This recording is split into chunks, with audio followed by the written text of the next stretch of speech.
영광스러운 주일입니다. 거룩하신 하나님께서 우리를 예배자로 불러주셨습니다.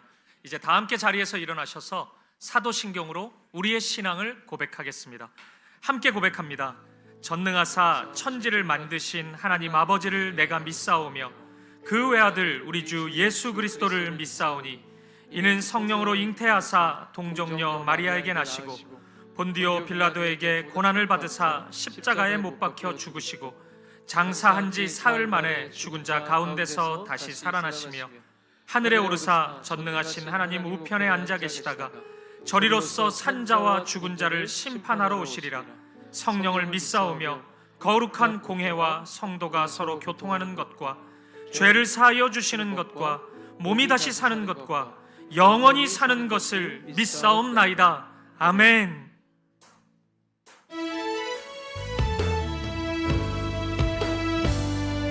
우리의 마음과 정성과 뜻을 다하여 신실하신 하나님을 찬양하며 나아갑니다. 신실하신 하나님, 신실하신 하나님, 신실하신 주, 나의 주 하나님은 신실하신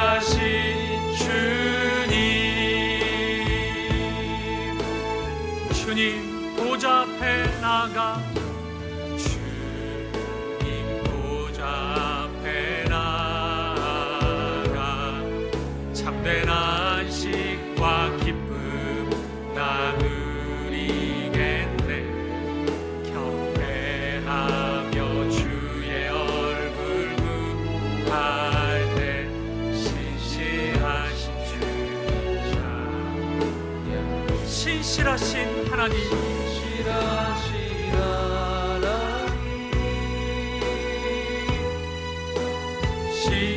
신실하신 주, 나의 주 하나님은 신실하신 주님. 주 영광 여기 임하사, 영광 여기 임하사, 열방 향해 그 빛 비추소서. 주의 얼굴 구할 때 주의 향기 머무소서. 주 영광 여기 임하사, 주 영광 여기 임하사, 열방 향해 그 빛 비추소서. 주의 얼굴 구할 때 주의 향기 머무소서. 예배합니다.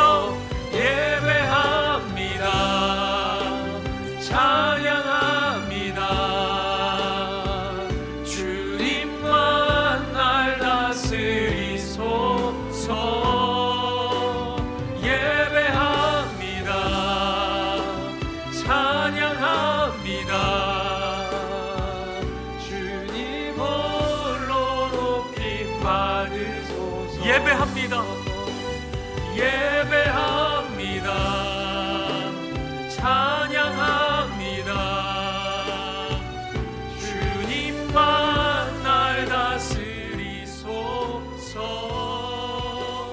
예배합니다. 찬양합니다. 주님 홀로 높임 받으소서. 주님 홀로 높임 받으소서. 주님 홀로 높임 받으소서. 높임 받으소서.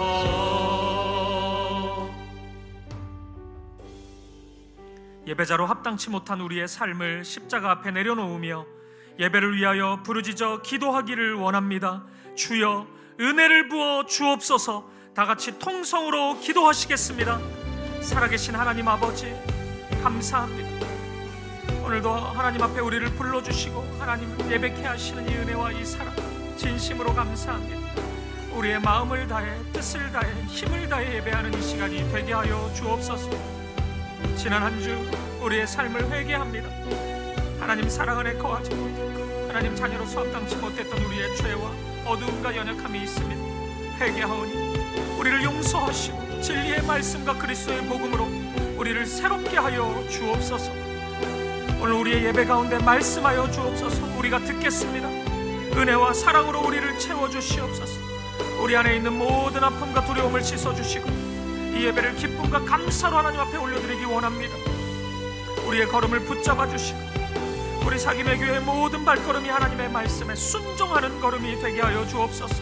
사랑하게 하시고 서로 사랑하며 하나됨을 이루어가는 우리들이 되게 하여 주옵소서. 성도들의 삶의 형편을 붙잡아 주시고 가정을 붙잡아 주시고 은혜와 평강을 경험케 하여 주옵소서. 십자가의 능력과 부활의 생명으로 이 시간 함께 하여 주옵소서.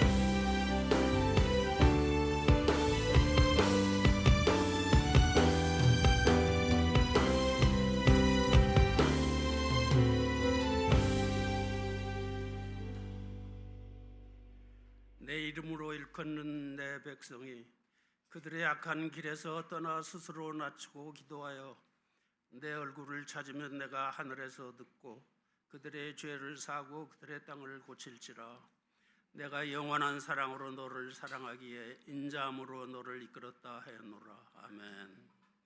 홀로 영광 받으실 존귀하신 아버지 하나님, 거룩한 주님의 날 저희를 예배의 자리로 불러주심에 감사와 찬양을 드립니다. 지난 한 주간에 저희들이 삶을 돌아보면서 허물과 죄악된 모습들 아버지 앞에 부끄러울 수밖에 없는 저희들 이 시간 회개합니다.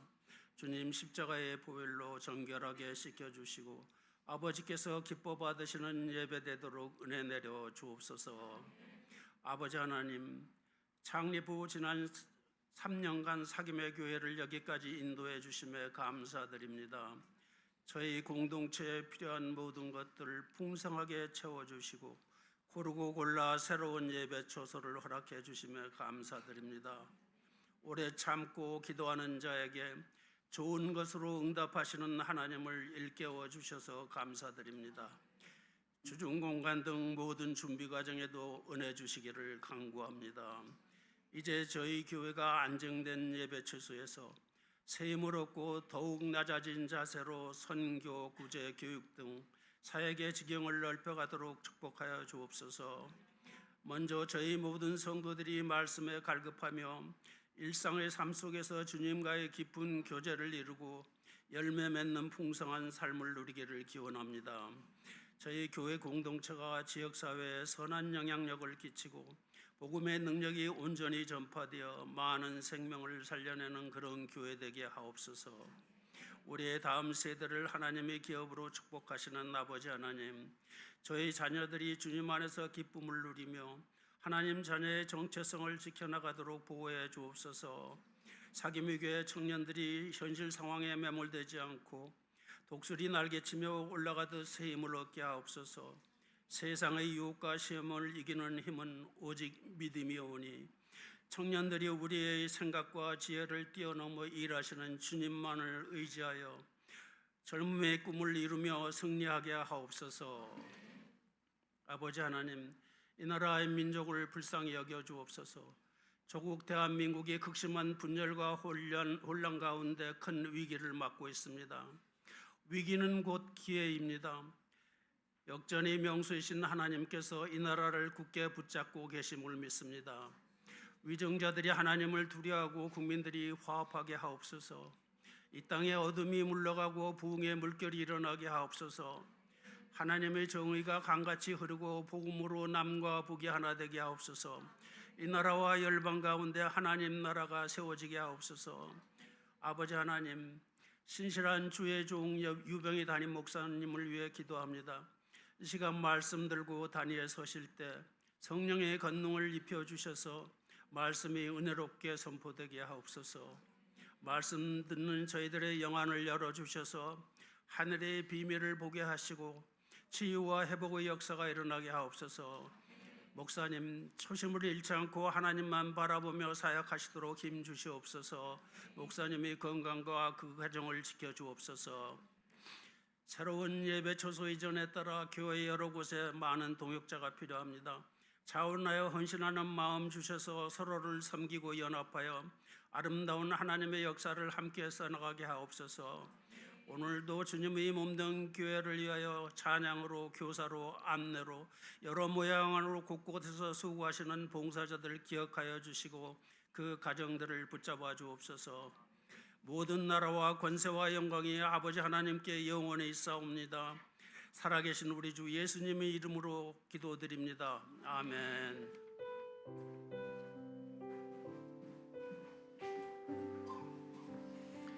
자리에 앉으시겠습니다. 찬송가 542장 1절 4절 함께 찬양하시면서 봉헌하시겠습니다.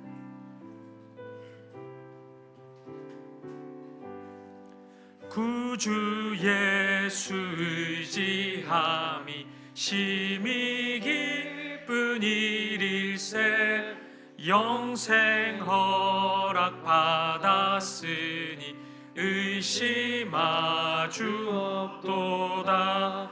예수 믿는 것은 받은 증거 많도다. 예수 귀한 예수 믿음 더욱 주소서. 구주 예수 의지하여 구원함을 얻었네. 영원 무궁지나도록 주여 함께 하소서. 예수 믿는 것은 받은 증거 많도다. 예수 귀한 예수 믿음 더욱 주소서. 존귀하신 아버지 하나님, 우리에게 베풀어 주신 은혜와 사랑에 감사하여 이 시간에도 귀한 예물 드립니다. 드려진 물질이 오직 십자가의 사랑, 부활의 생명을 전하는 도구가 되게 하여 주옵소서. 우리 평생 사는 동안 하나님의 도구가 되어 오직 하나님께만 영광 돌리는 우리들이 되게 하여 주옵소서. 우리 주 예수 그리스도 이름으로 기도합니다. 우리 코이노니아 찬양대 찬양으로 하나님께 영광 돌리겠습니다.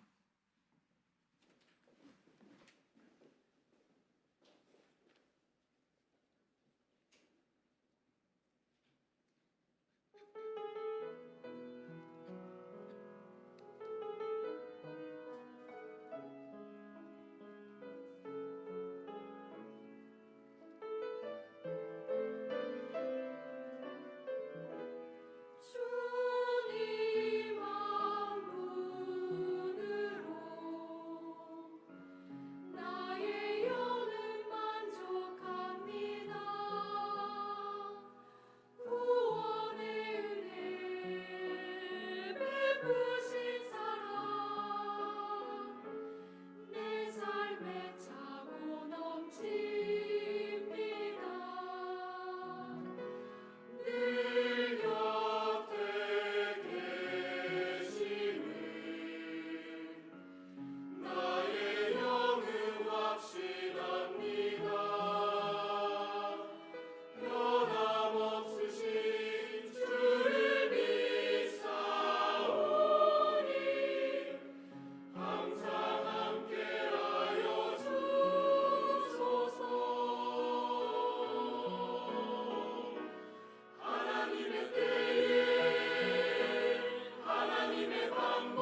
기부 예배 오신 사랑하는 성도님들 환영하고 축복합니다.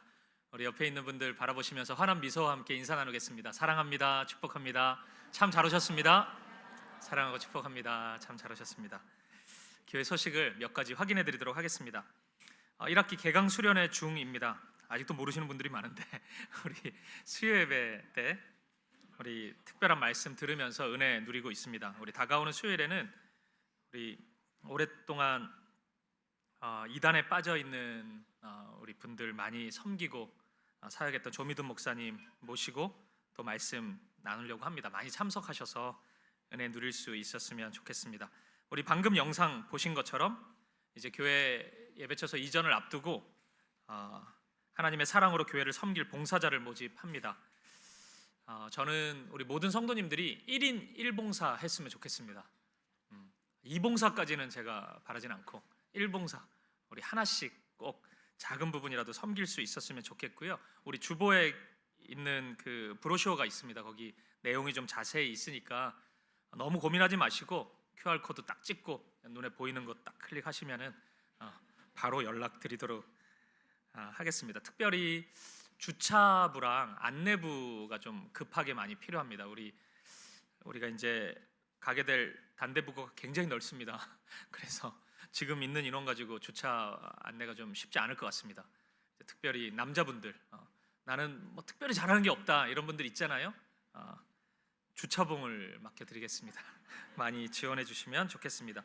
25년 신임부장 임명 보시고 또 기도 많이 해주시면 좋겠고요. 코이노니아 찬양대 대원 계속해서 모집하고 있는 거 기억해 주시면 좋겠습니다. 우리 그 외의 광고는 주보를 참고해 주시면 되겠습니다. 우리 하나님 말씀 보시겠습니다. 이 시간 우리에게 주신 하나님의 말씀은 구약성경 여호수아 6장 8절부터 14절까지 말씀입니다. 오늘도 다 함께 자리에서 일어나셔서 이 말씀 한 절씩 교독하도록 하겠습니다. 제가 8절 말씀을 먼저 읽겠습니다.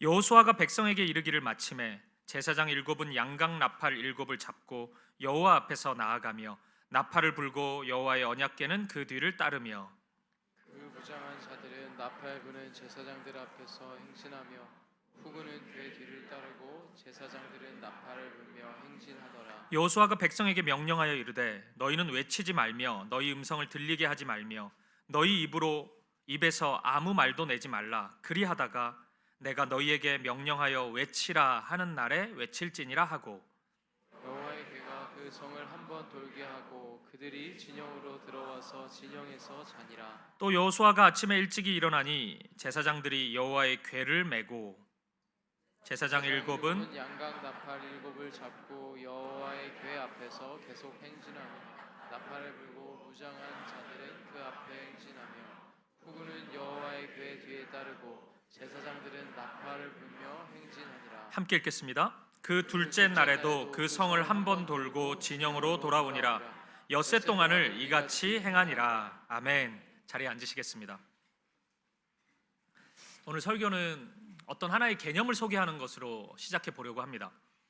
그리고 이 개념이 저의 삶과 사역에 끼친 영향을 짧게 나누어 보고 싶습니다. 사실 제가 일전에 한번 말씀드린 개념이긴 한데 기독교 역사상 최고의 신학자이자 철학가로 알려진 어거스틴이 말했던 이집션 골드라는 표현입니다. 이 개념은 어거스틴이 쓴 기독교 교양이라는 책 제2권에 나오는 언급되는 표현인데 많은 분들이 들어보셨던 것처럼 어거스틴이라는 사람은 젊은 시절에는 하나님을 알지 못했습니다. 영혼의 목마름으로 인해서 큰 방황을 경험했었습니다. 천재적인 공부머리로 학문적 성과는 엄청났지만 그의 인생의 길은 하나님과 전혀 관계가 없었고 때로는 하나님의 일들을 회방하는 그런 삶을 살고 있었습니다. 그럼 그가 극적으로 예수님을 만나요. 그런 후에 자신의 인생을 표현하는 것이 바로 이것이었습니다. 이집션 골드, 애굽의 보화다 내 인생은, 이렇게 설명했던 것입니다. 이 개념의 배경은 표현 그대로 출애굽 배경입니다. 이스라엘 백성들이 애굽에서 출애굽을 할 때 애굽의 왕인 바로가 순순히 내보내줄 리가 없잖아요. 아주 집요하게 거절을 합니다. 노예가 그만큼 많이 떠난다는데 누가 찬성을 했겠어요? 안 된다 계속 그래요. 이에 대해 하나님이 이 하나님의 뜻을 보여주시기 위해서 10가지 재앙을 애굽 땅에 내리십니다. 그리고 마지막 재앙이 장자의 죽음인데 그 죽음 앞에서 이 바로 왕은 항복하게 돼요. 아, 이건 어떻게 할 수가 없구나. 나가라 이렇게 얘기를 합니다. 그래서 그 마지막 재앙이 있을 때 이스라엘 백성들이 유월절을 지키잖아요. 그 유월절 직후에 이제 떠나라고. 그러면서 이 애굽의 왕 바로가 부탁을 합니다. 나를 위해서 좀 기도해 달라고. 워낙 이 재앙이 엄청나다 보니까 두려움이 있었던 거예요. 나를 위해서 기도해 달라 이런 부탁을 하면서 많은 선물을 줍니다.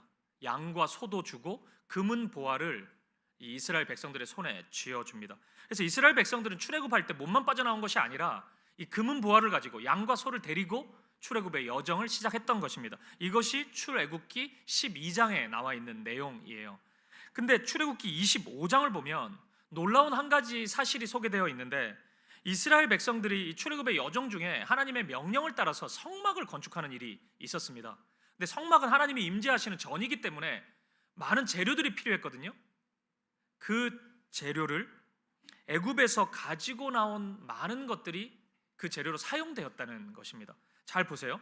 애굽에서 가지고 나온 금은 보화는 실은 잘 보면 애굽의 신들에게, 우상에게 바쳐졌던 그런 물건들입니다. 그러니까 어떻게 보면 굉장히 세속적인 것이죠. 하나님과 전혀 관계가 없었던 것입니다. 근데 놀라워요. 가장 거룩한 곳인 성막에 그 재료들이, 가장 세속적인 그것들이 도구로 사용이 되었다는 것입니다. 어거스틴은 자신의 인생이 그와 같다고 설명했어요. 하나님과 관계없이 자신의 만족과 유익을 위해서 살았던, 공부했던 그 모든 지식들이 하나님을 만나고 나서 다 쓸모없는 것들이고 다 태워져 버려야 되는 것들이라고 생각했는데, 그렇게만 생각했는데 하나님 앞에 자신의 인생이 드려지는 순간 그 세속적인 것들이, 그렇게 보였던 것들이 하나님의 아름답고 거룩한 도구가 되었다. 그것을 어거스틴이 확인하게 된 겁니다. 이게 이집션 골드구나. 내 인생이 마치 그렇게 쓰임 받는구나. 그렇게 이야기한 것입니다. 그래서 어거스틴은 이 기독교 교양이라는 책에서 이 세상 곳곳에 숨겨져 있는 하나님의 재료들을 너무 외면하지 말라고 이야기를 합니다. 세속적인 것이라고 쉽게 단정짓지 말고 하나님께 드려보라고, 하나님 나라를 위해 바쳐보라고 그렇게 제안을 합니다. 그리고 이 개념은 저의 인생 속에서도, 저의 사역 속에서도 정말 많은 영향을 끼쳤습니다. 저는 20대 시절에 어떠한 이유로 20대 어느 부분이 앞이 꽉 막혀 있다는 그런 답답함을 경험한 적이 있습니다. 굉장히 큰 절망을 경험했어요. 저의 20대는 남들처럼 미래를 위한 준비가 계획적으로 잘 된 시기는 아니었던 것 같아요. 그러다가 이제 어떤 사건을 통해서 그래도 목사가 되는 것이, 하나님의 사역자가 되는 것이 나의 부르심이구나, 그 확신을 가지게 됐습니다. 그래서 신학대학원을 가야 되겠다 이렇게 마음을 먹었어요. 신학대학원에 가야지 목사가 될 수 있으니까. 이제 그러다가 이제 입시 준비를 해야지 하고 이제 살펴보니까 한두 달 정도 남았더라고요. 그러니까 너무 이제 촉박한 거죠, 시간이. 근데 제가 그 순간에 어떤 과목을 시험을 보나 하고 이제 처음 확인을 했는데, 그걸 확인하면서 깜짝 놀랐어요. 왜냐하면 제가 거의 우울증 비슷하게 시간을 보냈던 한 2년, 3년 동안 제가 했던 것과 정확히 일치했기 때문입니다. 과목을 보니까 20여 년 전이라서 지금은 이렇게 하는지 모르겠어요, 대학원이 시험을. 근데 그때는 성경, 영어, 철학, 논술 이렇게 시험을 봤습니다. 근데 제가 한 2, 3년 정도의 무기력한 그 시간에 했던 것이 딱 요거였어요. 제가 살기 위해서 성경을 읽었습니다. 성경 말씀을 얼마나 많이 암송했는지 몰라요, 그때. 그 예전에는 개역 한글판이라 그래가지고 좀 옛날 버전이 있는데 그 수백 개를 외웠던 것 같아요, 성경 구절을. 제가 영원히 살기 위해서 매일같이 그렇게 했습니다. 근데 뭐 성경과 영어는 그렇다 치더라도 사람이 20대의 청년이, 여러분, 어떤 목적이 없이 철학 공부를 한다, 논술 공부를 한다, 이거는 굉장히 드문 일이지 않습니까?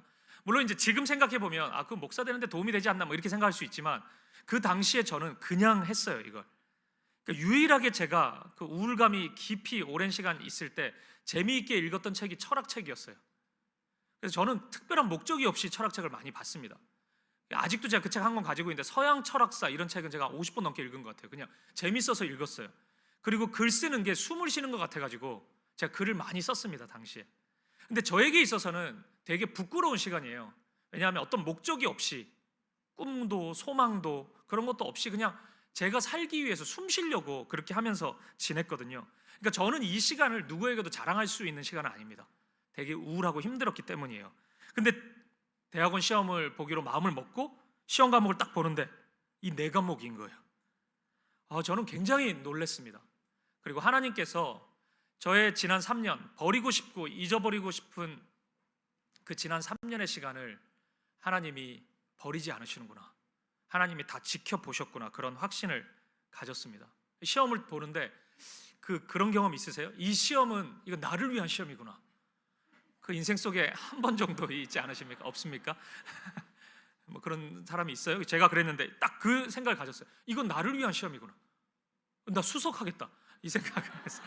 물론 이제 결과를 보니까 매우 간당간당하게 붙었는데 그것도 놀랐는데, 어쨌든 제가 너무 놀라운 경험이었습니다. 20대 청년의 시간에 저의 모든 삶을 지켜보시고 하나님이 인도해 주시는구나, 강하게 그 마음을, 확신을 가졌어요.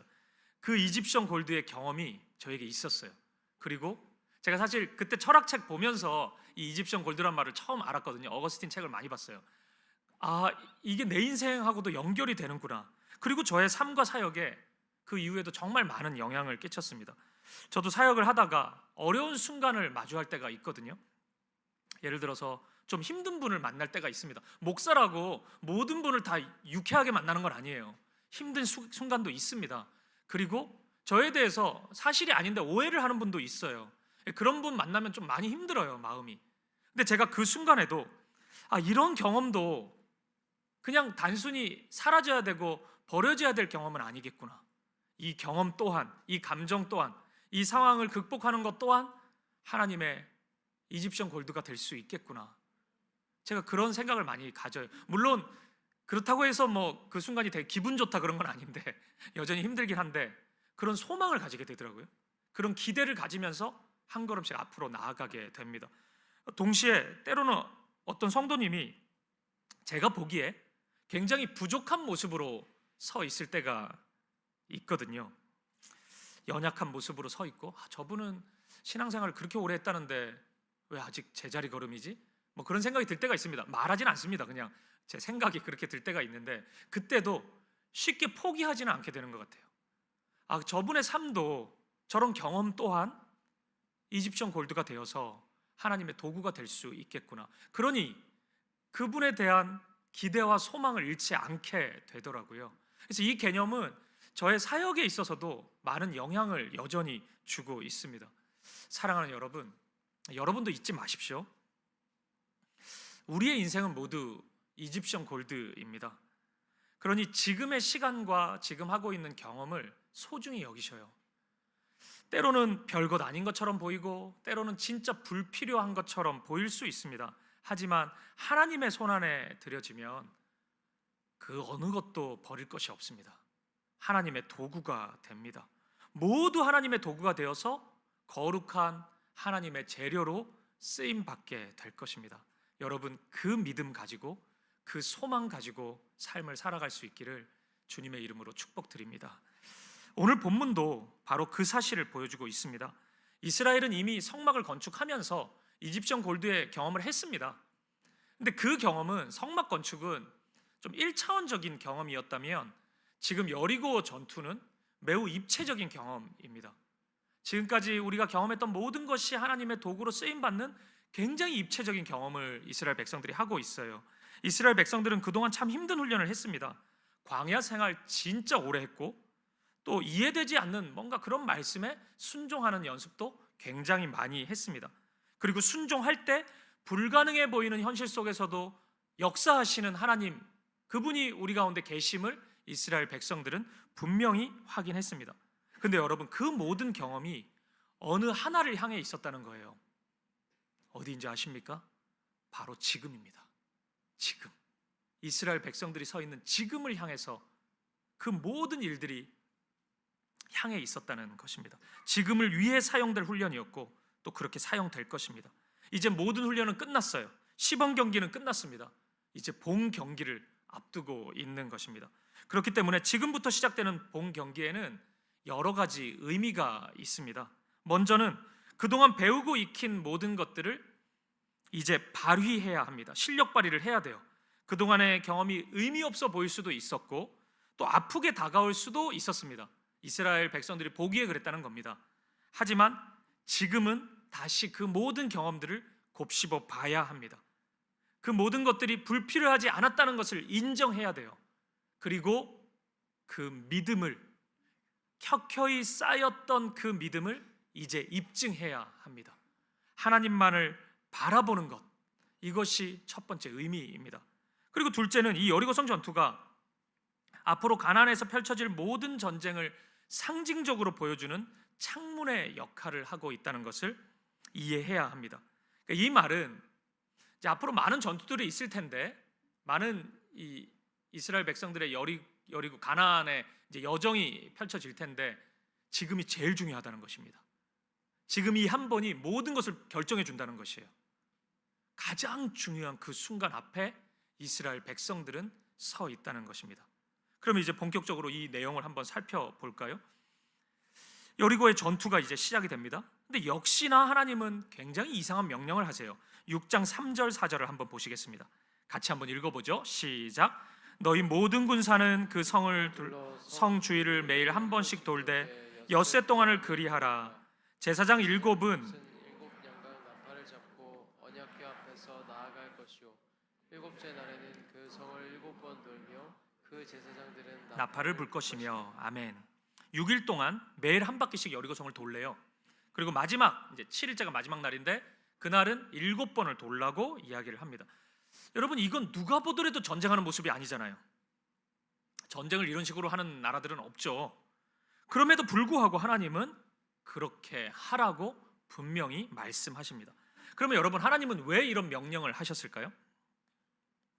모르긴 몰라도 이 전쟁의 주도권을 하나님이 가지고 있다는 것을 알려주기 위함이었을 겁니다.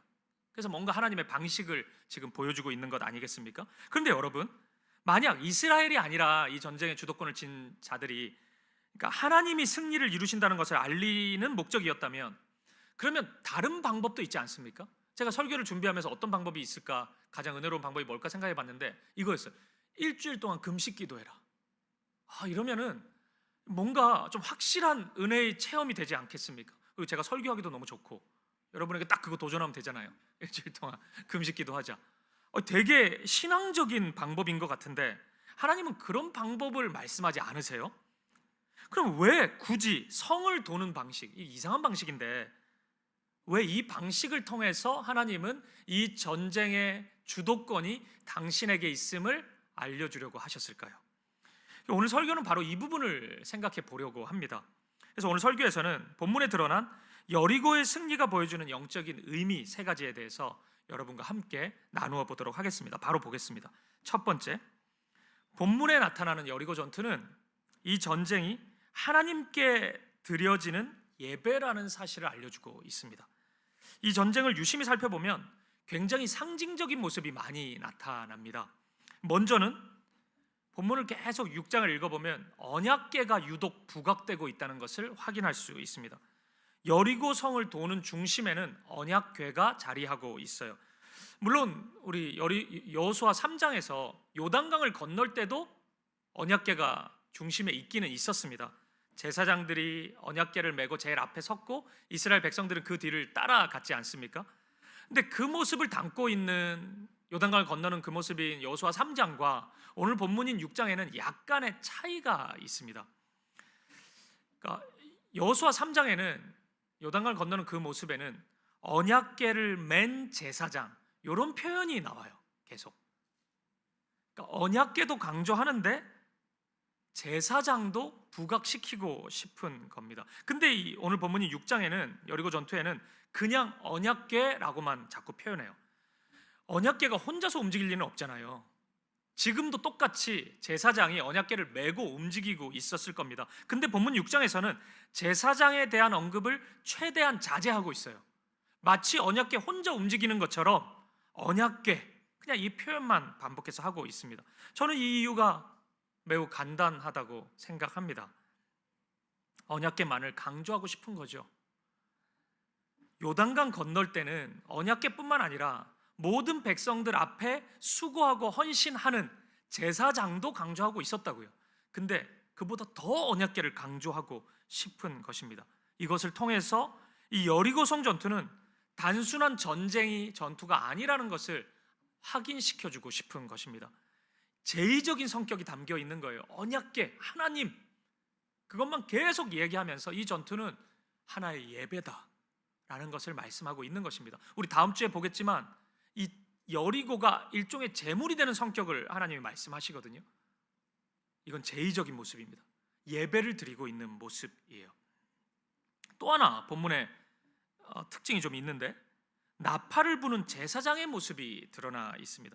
그러니까 제사장의 여러 행동이 있는데 유독 하나만을 강조해요. 오늘 본문은 양각 나팔을 부는 제사장의 모습입니다.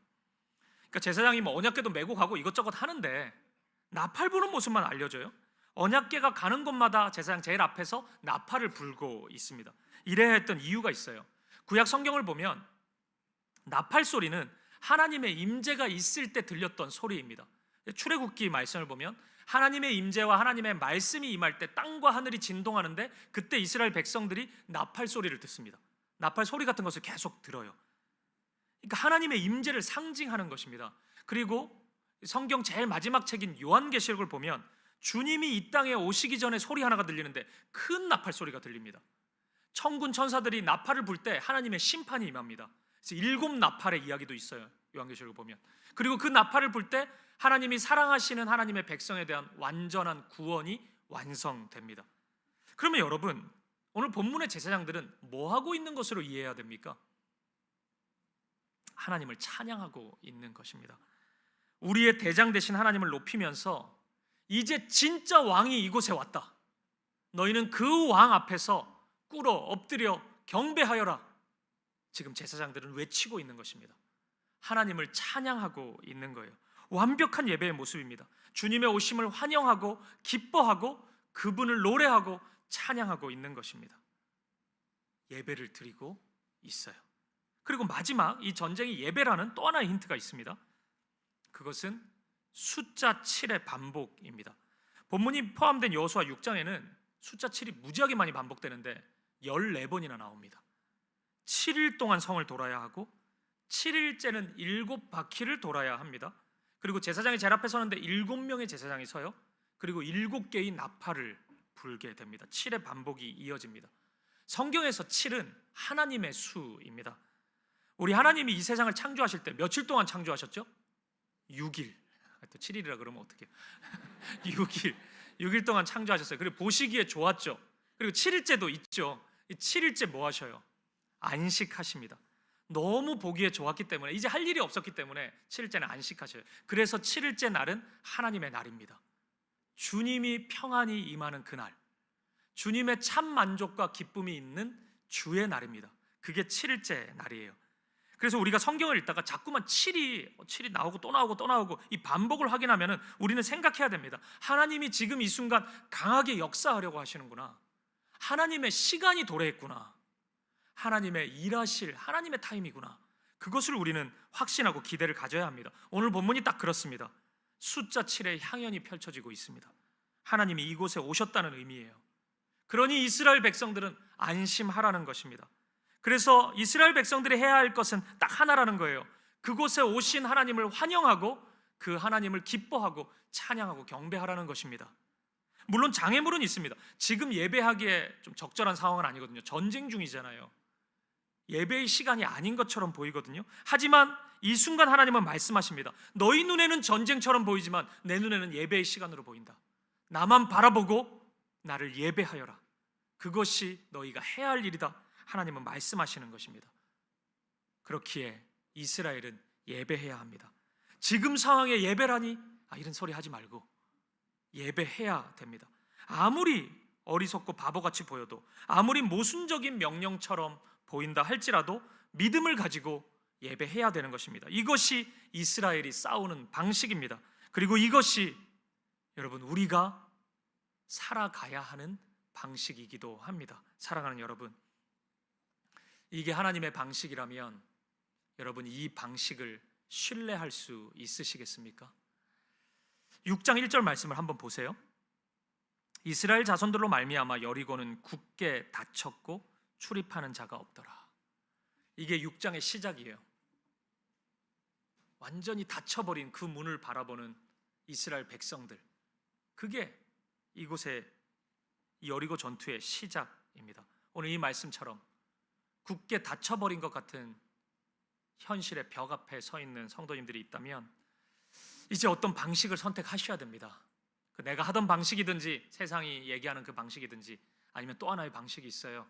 하나님의 방식입니다. 하나님의 방식을 택하십시오.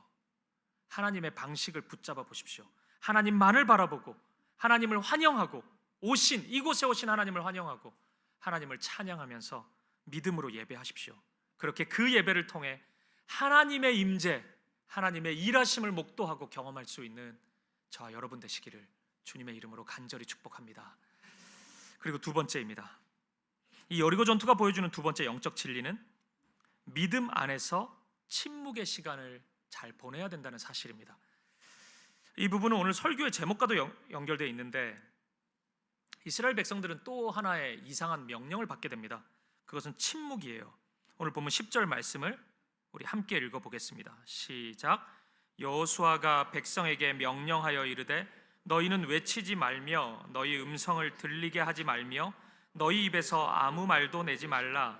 그리하다가 내가 너희에게 명령하여 외치라 하는 날에 외칠지니라 하고. 아멘. 이 말씀 잘 보면 침묵이 3번이나 반복되어 있습니다. 철저히 침묵하라는 것입니다. 명령하신 대로 다 수행하기 전까지는 절대 아무 말도 하지 말라는 것이에요. 제가 지난 한 주 이 설교를 준비하면서 제일 많이 이 묵상의 시간 할애했던 주제가 바로 이겁니다. 전쟁 중에 성을 도는 것도 이상했는데 침묵은 더 이상하지 않습니까? 하나님은 왜 침묵하라고 말씀하시는 거예요? 전쟁할 때는 좀 소리 지르고 그래야 되는 거 아닙니까? 저의 결론은 이것이에요. 침묵이야말로 가장 완벽한 순종의 모습이기 때문에 그렇습니다. 침묵하면서 성을 돌아요. 말을 안 하게 되니까 많은 생각에 잠겼을 것입니다. 이게 맞나? 우리는 지금 뭐 하고 있나? 이렇게만 돌아도 되나? 진짜 이길 수 있나? 수많은 생각들이 찾아오지 않았겠습니까? 숱한 질문들이 생겼을 것입니다.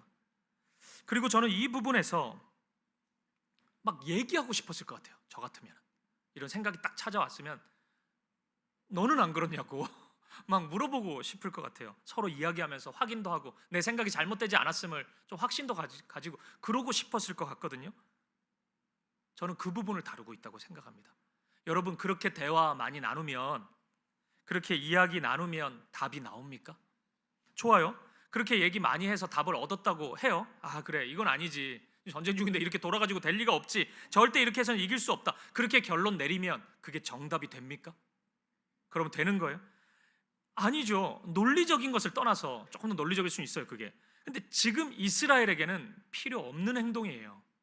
여러분, 물론 오해하지는 마세요. 이 말이 우리가 신앙생활을 할 때 대화가 필요 없다는 식으로 이렇게 적용해서는 안 됩니다. 해야죠. 때로는 말해야죠. 때로는 의논해야죠. 대화하고 생각을 정리해야 될 때가 있죠. 그런 시간이 많이 필요합니다, 사실 우리에게. 때로는 승전가를 외쳐 불러야 될 때, 미리 막 소리를 질러야 될 때도 있습니다. 때로는 그럴 때도 있어요. 이런 시간이 반드시 필요합니다. 하지만 여러분, 이스라엘 백성들에게 지금은 아닙니다. 지금은 그럴 때 아니에요. 지금은 침묵해야 하는 시간입니다. 침묵하면서 순종해야 할 때인 것이에요. 지금의 현실로 인해서 섣부른 절망도 하지 말고 섣부른 두려움도 가지지 말고 반대로 성급하게 승리감에 취하지도 말아야 합니다.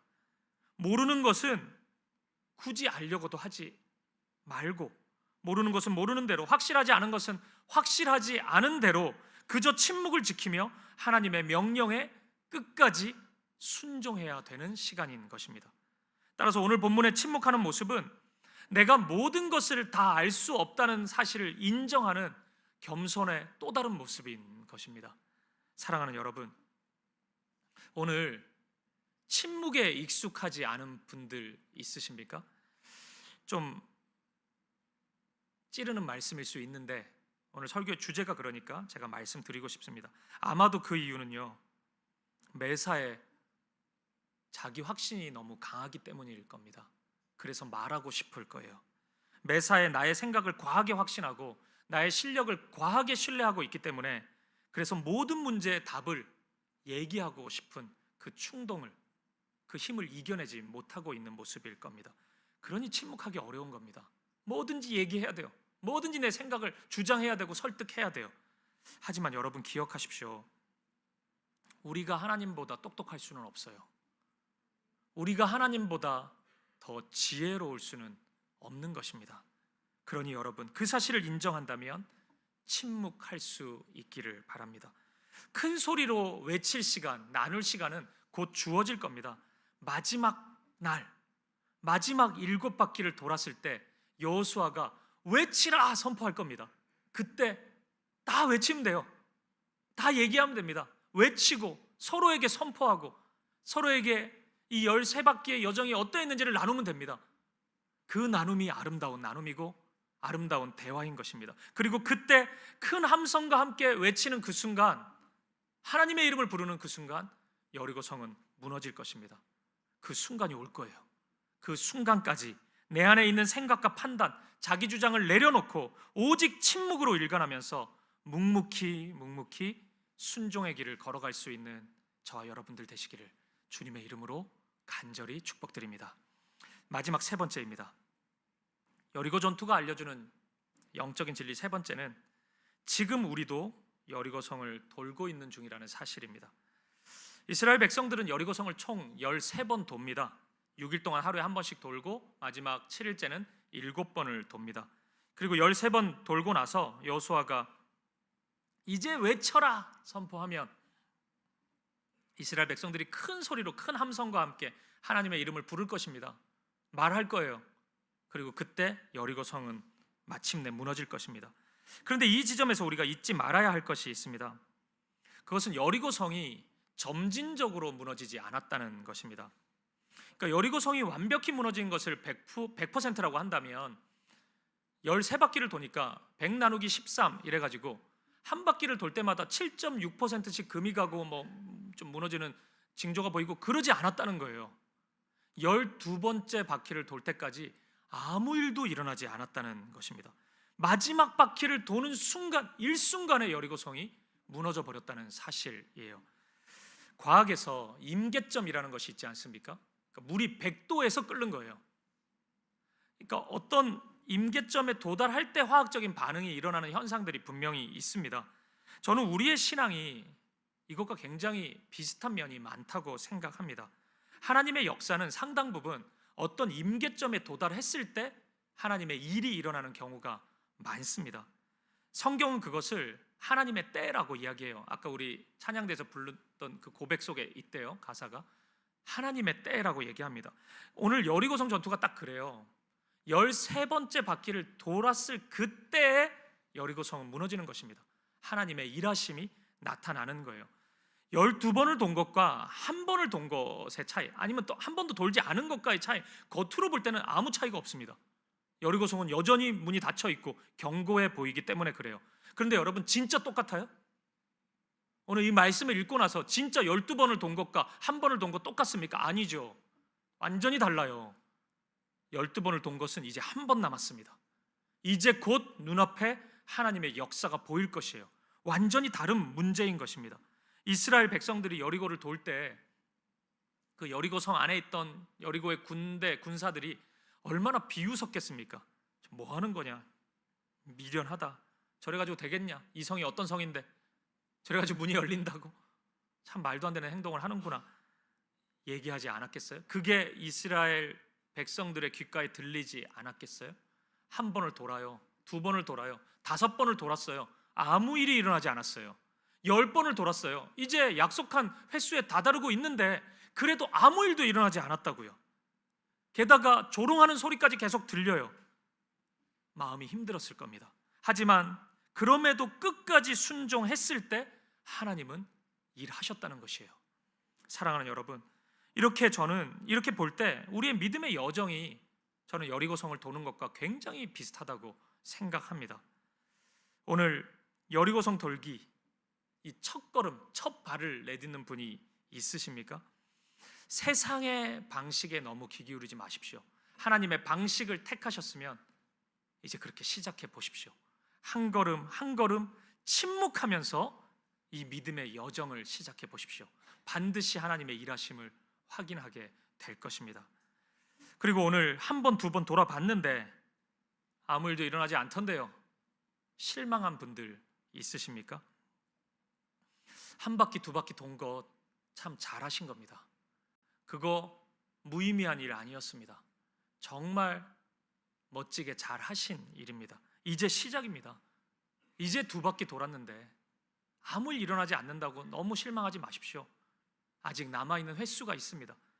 어제 순종했듯이 오늘 순종하고 또 오늘 순종하고 그 순종이 쌓여서 그 횟수는 찰 것이고 하나님의 일하심의 역사는 반드시 일어나게 될 것입니다. 그리고 꽤 오랫동안 순종했지만 진짜 아무 일도 일어나지 않는 그 현실 앞에서 지쳐있는 분 있으세요?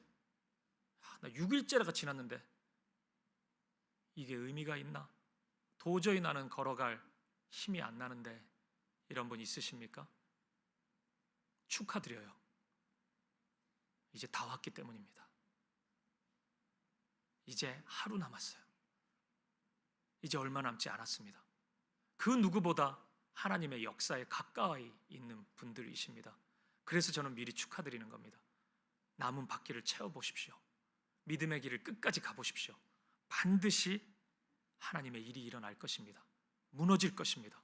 그 견고했던 여리고성, 굳게 닫힌 그 여리고성이 반드시 무너지는 것을 확인하게 될 것입니다. 사랑하는 여러분, 그러니 우리 다 함께 끝까지 가보시죠.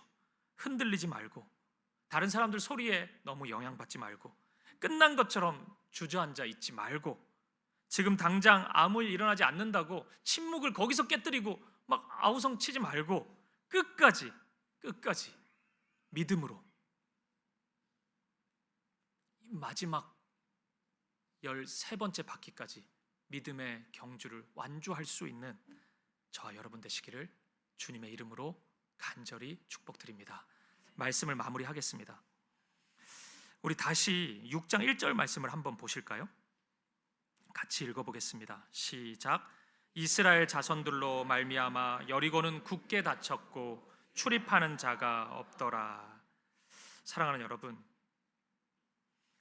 이스라엘 백성들의 여리고 전투의 시작이 이 장면이라는 것은 상징적인 의미가 있다고 생각해요. 굳게 닫혀 있는 출발입니다. 오늘 그런 현실 앞에 서 있는 분들이 있으십니까? 나는 모든 것이 다 닫혀 있다. 굳게 닫혀 있는 문, 절대 안 열릴 것 같아서 절망하고 아파하는 분들이 있으십니까? 그러면 오늘 말씀 잘 보십시오. 하나님은 굳게 닫힌 그 문을 여시지 않았습니다. 여리고성을 무너뜨리셨어요. 문을 여시는 게 아니고 여리고성 자체를 무너뜨리신 것입니다. 아마 그 누구도 성이 무너지는 것을 상상했던 사람은 없었을 겁니다. 이스라엘 백성 중에 그 어느 누구도 이 생각은 못했을 거예요. 여리고의 그 누구도 겨우 생각을 해도 문 열리는 거, 그러니까 이스라엘 백성들에게는 그게 최선, 여리고에게는 그게 최악이었겠죠. 저는 생각이 그 정도까지 머물렀을 것 같아요. 그러니까 여리고도 한다고 한 것이 문을 굳게 닫은 거잖아요. 그러니까 열릴까 봐 굳게 닫은 거죠. 근데 여러분, 이건 괜한 수고였죠. 왜냐하면 문이 중요한 게 아니었거든요. 성이 무너져 버렸거든요. 사랑하는 여러분, 저는 도전하고 싶어요. 우리의 믿음이 어떤 면에서는 딱 이 정도 수준이라고 생각합니다. 딱 여리고 수준이에요. 믿는다 하면서도 겨우 하는 것이 문 열리는 것 정도 상상하지 그 이상을 꿈꾸지 못하는 것입니다.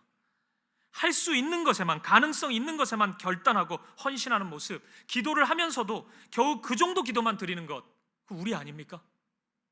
믿음이 있다고 한들 그 정도 기도만 하는 거 아니에요? 그 정도 생각만 하고 있는 거 아닙니까? 그런데 여러분, 우리 하나님은 우리의 생각보다 훨씬 크신 분이십니다. 우리의 크기보다 훨씬 크고 놀라운 분이세요. 그 다음 이어지는 6장 2절을 보십시오. 여호와께서 여호수아에게 이르시되 보라, 내가 여리고와 그 왕과 용사들을 내 손에 넘겨주었으니. 아멘. 싸움이 시작되기 전부터 하나님은 약속하십니다. 너의 손에 넘겨주었다. 넘겨주겠다가 아닙니다. 넘겨줬어요, 이미. 이것이 하나님의 약속입니다. 이 약속 앞에 서십시오. 우리가 어떻게 해야 합니까? 하나님을 믿고 앞으로 나아가면 됩니다. 그렇게 크신 하나님을 의지하고 신뢰하면서 나아가면 돼요. 하나님만 예배하면 됩니다. 침묵하고 얘기하면서 이런저런 계산 너무 많이 하지 말고 순종하면 됩니다. 끝까지 여리고성을 돌면 됩니다. 그러면 결국 여리고를 취하게 될 것입니다. 사랑하는 여러분, 이제 마지막으로 그 책의 일부분을 좀 소개하고 설교를 마치고 싶은데, 바울로부터라는 책입니다. 제가 일전에 이 다큐멘터리 소개 한번 했잖아요. 작년에 성탄절 앞두고 KBS에서 방영된 차인표 씨 나온 그 성지순례 다큐멘터리인데, 이게 책으로도 나왔어요. 이 책의 최종상 선교사님이 바울의 2차 전도 여행을 이렇게 설명하는 부분이 있는데, 제가 이 부분을 읽고 굉장히 큰 울림이 있었습니다. 그래서 오늘 설교와 연결이 되어 있다고 생각해서 제가 한번 소개해드리고 싶습니다. 잘 한번 들어보세요. 매사에 하나님의 때가 있고 일의 순서가 있습니다. 중요한 것은 하나님은 결국 당신의 때에 우리를 인도해 주신다는 것입니다.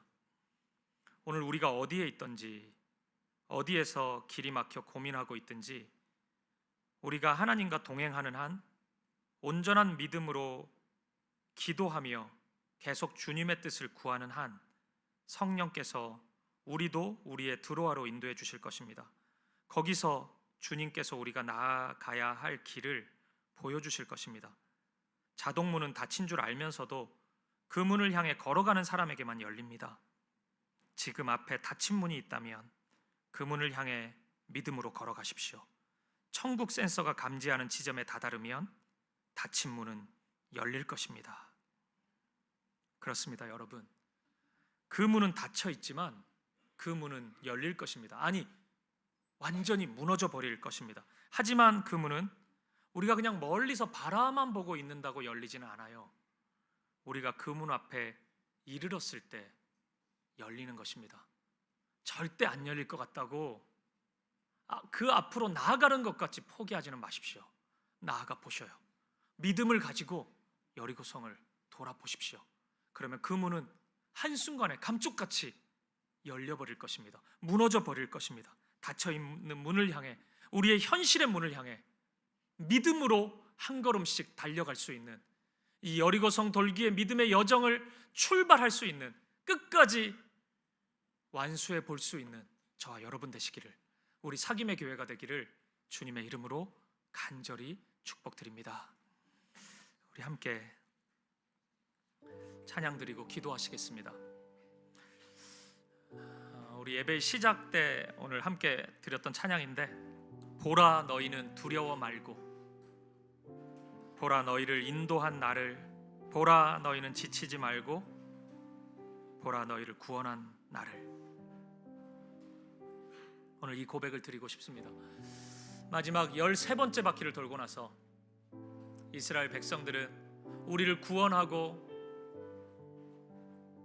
우리를 대신해서 싸우시는 하나님을 경험했을 것입니다. 큰 소리로 하나님의 이름을 불렀을 것이에요.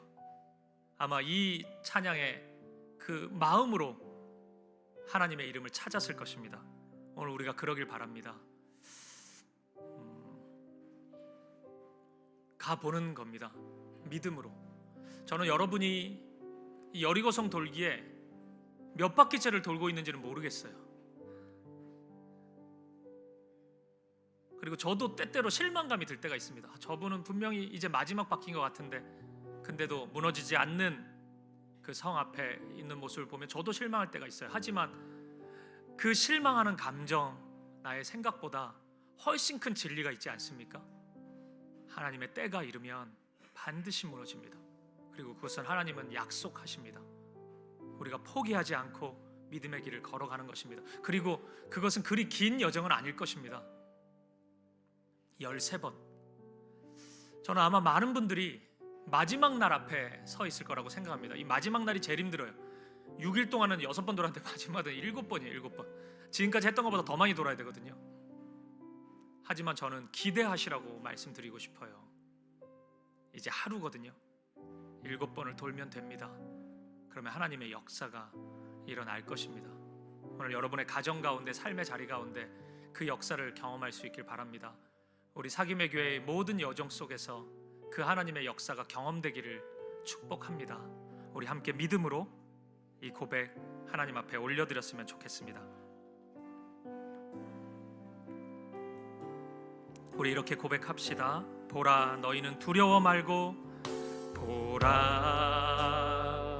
너희는 두려워 말고, 보라, 너희를 인도한 나를 보라, 너희는 지치지 말고, 보라, 너희를 구원한 나를, 너희를 치던 적은 어디 있느냐, 너희를 억누르던 원수는 어디 있느냐. 보라, 보라, 하나님 구원은, 보라, 하나님 능력은 너희를 위해서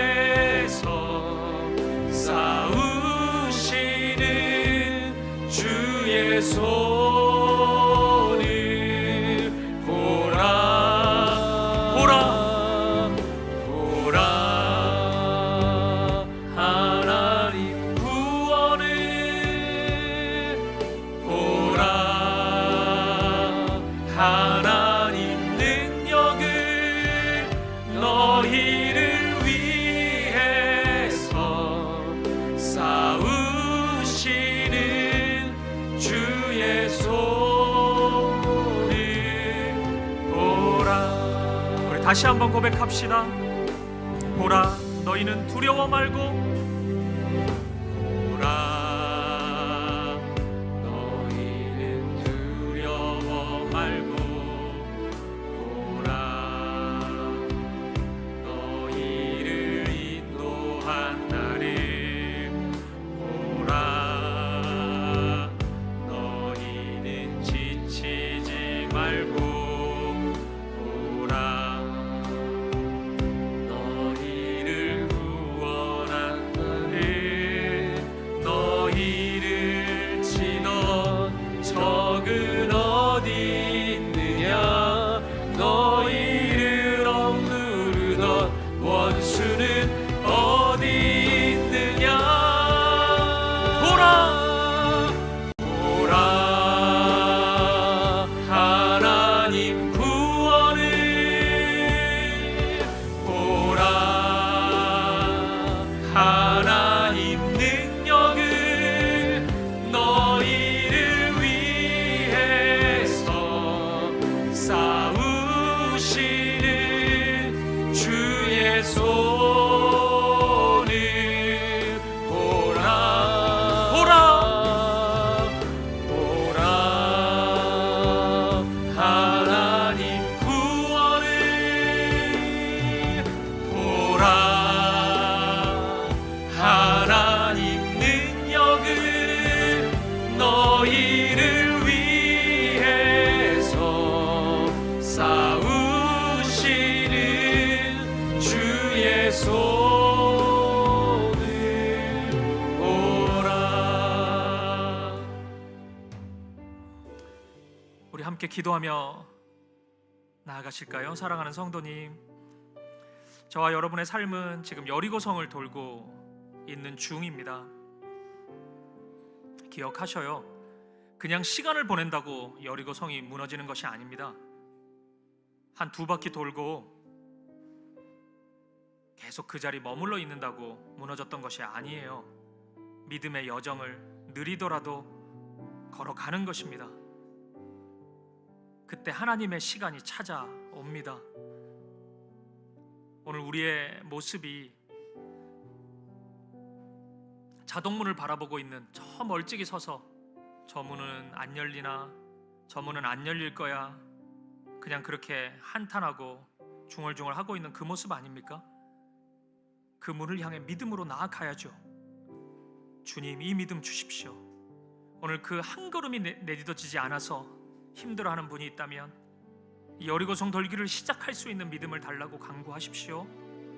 굳게 닫혀있는 현실 앞에서 이 믿음의 여정을 시작할 수 있도록 믿음을 달라고 간구하십시오.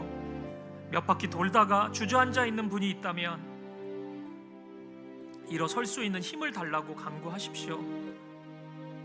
오늘 마지막 바퀴, 마지막 날, 그날 앞에 서 있는 분이 있다면 온 힘을 다해, 마지막 남은 힘을 다해 전력 질주할 수 있도록 저 앞에 서 계시는 주님을 향해 달려갈 수 있는 믿음을 달라고 간구하십시오. 여러분의 삶에 어떤 분들이 닫혀 있습니까? 삶의 자리에서, 직장에서, 가정에서, 자녀들과의 문제 앞에서, 우리 교회의 모든 사역 속에서, 여정 속에서 그 어떤 문이 닫혀 있을지라도 주님은 그 문을 여실 것입니다. 무너뜨릴 것입니다. 주님, 믿음을 주십시오. 이 믿음을 가지고 믿음의 여정을 다시 시작하게 하여 주옵소서. 하나님의 역사를 보게 하여 주옵소서. 우리 기도 제목 가지고 한 마음과 한 뜻으로 기도하며 나아가겠습니다. 함께 기도하시겠습니다.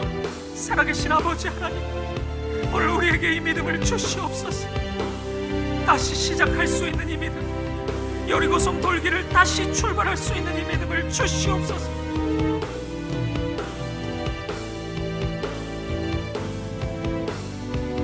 침묵하게 하여 주옵소서. 인간적인 모든 말을 멈추고 이해되지 않아도 모든 것을 알려고 하지 말고 주님 믿음으로 나아가는 우리가 되게 하여 주옵소서. 주님 하나님만 바라보며 예배하는 우리 되게 하여 주옵소서. 닫혀있는 그 문을 향해 달려가는 우리 되게 하시고, 우리 가정 되게 하시고, 우리 모든 교회 되게 하여 주옵소서. 주님 인도하여 주시옵소서. 주님 우리의 마음을 붙잡아 주시옵소서. 할렐루야. 주님 인도하여 주시옵소서. 오늘 절망과 좌절 가운데 쓰러져 있는 성도님들의 마음을 붙잡아 주시고, 입술을 열고 마음을 열어 기도할 수 있는 용기를 허락해 주시고, 믿음의 여정을 다시 시작할 수 있는 은혜를 허락하여 주옵소서. 주님 인도하여 주시옵소서. 우리에게 믿음을 주시옵소서. 우리 다 함께 자리에서 일어나셔서 우리 한 마음으로 고백하며 나아갑시다. 보라,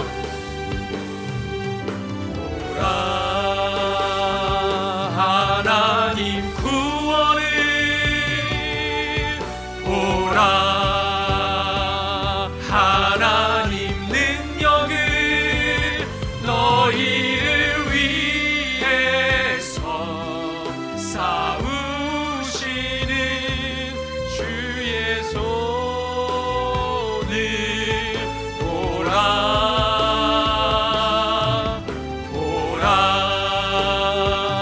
하나님 구원을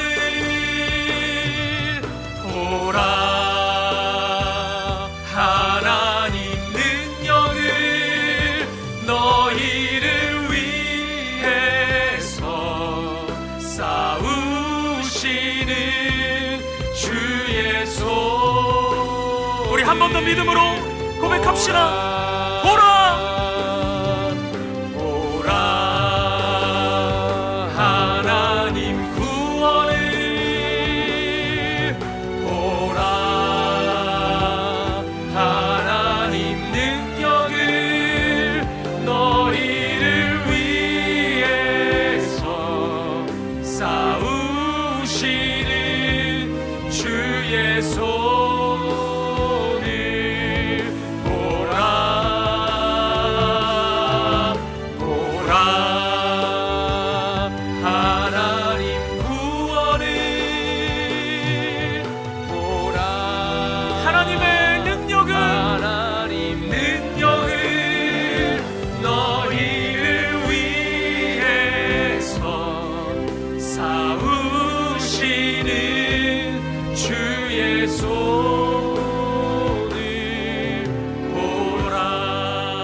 살아계신 하나님, 우리가 바라보겠습니다.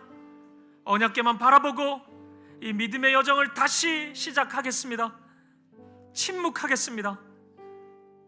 내가 모든 것을 다 할 수 있다는 교만함, 내가 다 해결할 수 있다는 나 자신을 과하게 신뢰했던 어리석은 마음들 다 내려놓고 오직 침묵하며 하나님의 말씀에 따라 순종의 길을 걸어가겠습니다. 오늘 이 걸음이 한 바퀴, 두 바퀴, 12바퀴, 어느 바퀴를 돌고 있는지 우리 정확히 알 수 없지만 마지막 주님 앞에 서는 그 순간까지 이 믿음의 여정을 포기하지 않겠습니다. 사랑하는 주님, 오늘 닫혀있는 문 앞에서, 그 현실 앞에서 멀찌감치 주저앉아 눈물 흘리고 절망하고 좌절하고 실패와 절망의 언어만을 끝없이 내뱉고 있는 오늘 상한 마음을 가지고 있는 성도님들이 이 자리에 있다면 마음을 붙잡아 주십시오. 그 답답했던 현실이 주는 그 압박감과 두려움을 주님 살펴주시고 다시 바라볼 수 있는 용기, 다시 시작할 수 있는 믿음의 용기를 허락하여 주옵소서. 그 문을 향해 믿음으로 걸어갈 수 있도록 인도하여 주옵소서. 문이 열리는 것, 아니 그 이상의 일, 여리고성이 완벽히 무너지는 것을 경험하게 하여 주옵소서. 오늘 우리 현실의 벽 앞에서, 삶의 자리의 문 앞에서, 우리 가정의 문 앞에서 우리가 이 믿음으로 하나님 향해 나아갈 수 있도록 인도하여 주옵소서. 그리고 주님, 우리 사김의 교회의 모든 여정이 여리고성을 도는 믿음의 여정이 되게 하여 주옵소서. 마침내 주님의 때가 이를 때 하나님의 영광을 바라보는 우리들이 되게 하여 주옵소서. 그렇게 우리의 삶을 인도하실 주님, 우리 교회를 이끄시는 주님을 찬양합니다. 감사와 찬양을 드리며 살아계신 예수 그리스도 이름으로 기도합니다. 아멘. 이제는 주 예수 그리스도의 은혜와 하나님 아버지의 사랑과 성령의 아름다운 사귐이 침묵하며 오직 믿음으로 여리고성 돌기의 이 여정을 다시 시작하기로 결단하는 사랑하는 성도님들 마음마다 이들의 삶의 자리 가운데, 가정과 자녀들의 걸음 속에 우리 사김의 교회의 모든 여정 가운데 이제로부터 영원까지 함께 있을지어다. 아멘.